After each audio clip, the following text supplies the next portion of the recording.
तुकाराम महाराजांचं इतकं छान काम करतायत आणि आणखी एक ॲडिशन म्हणजे तुम्ही त्यांची गाणीही बनवली आहे. अभंगाचं रूपांतर तुम्ही गाण्यांमध्ये केलं, त्या गाण्याविषयी आम्हाला सांगा.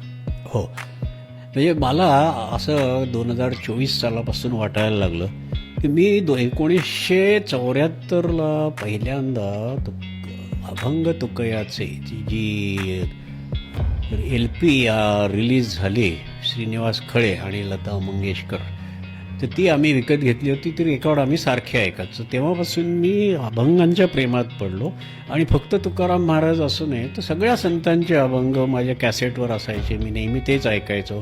गाडी चालवताना पण अभंग, फक्त अभंग, मला दुसरं काही लावायला आवडायचंच नाही कार चालू असताना. आणि माझ्या मते त्याचं माझ्या एक प्रोटेक्शन कवच मिळालेलं आहे मला, कारण अभंग चालू असताना माझ्या कुठल्याही गाडीला कोणीही येऊन ठोकलेलं नाही आहे. कारण लोकांचे जनरली ॲक्सिडेंट्स कसे होतात, आपण चूक करत नाही पण समोरचा येऊन ठोकतो आणि त्यामुळे आपला इलाज नसतो. पण मला जे काय माझ्या मते संरक्षण कवच आहे अभंगांचं, तर माझ्या गाडीला आजपर्यंत कोणी ब्रश पण केलेलं नाही आहे.